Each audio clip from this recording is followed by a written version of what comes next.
ভারতের পশ্চিমবঙ্গ সহ 4 রাজ্য ও একটি কেন্দ্রশাসিত অঞ্চল পুদুচেরিতে বিধানসভা নির্বাচনের ফল ঘোষণা আজ।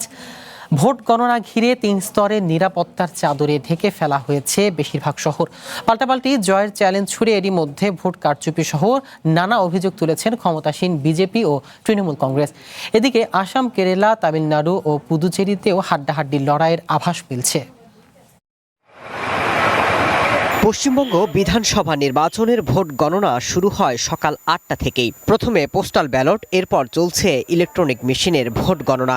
নেওয়া হয়েছে 3 স্তরের নিরাপত্তা ব্যবস্থা। প্রতিটি গণনা কেন্দ্র এবং তার বাইরে বসানো হয়েছে সিসিটিভি ক্যামেরা। আইন শৃঙ্খলা বজায় রাখতে কেন্দ্রের সামনে জারি করা হয়েছে 163 ধারা। এবার নির্বাচনে বিশেষ নজর থাকছে ভবানীপুরে তৃণমূল নেত্রী মমতা বন্দ্যোপাধ্যায়।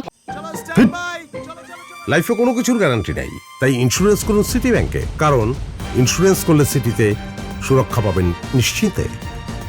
এবং তার প্রতিদ্বন্দ্বী বিধানসভার বিরোধী দলীয় নেতা শুভেন্দু অধিকারীর ফলাফলের উপর। এরই মধ্যে নির্বাচন কমিশনকে নিয়ে বিজেপি ইভিএমে ফল জালিয়াতি করতে পারে এমন আশঙ্কা করছেন মমতা বন্দ্যোপাধ্যায়। তৃণমূলের বিরুদ্ধে পাল্টা সহিংসতা ছড়ানোর অভিযোগ করছে ক্ষমতাসীন বিজেপি।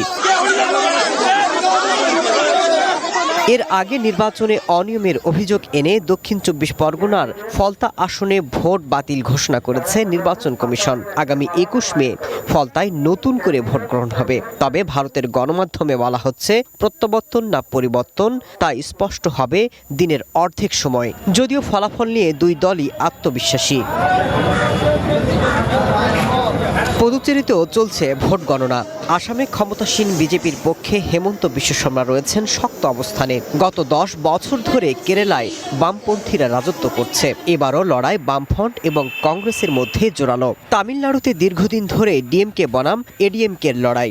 সেখানে এবার জয়ললিতার দল এডিএমকের সাথে জোট বেঁধে লড়ছে বিজেপি। তবে এবার ভোটের লড়াই রয়েছে আরও এক শক্তি, থালাপতি বিজয়ের দল তামিলাকা কাজগাম।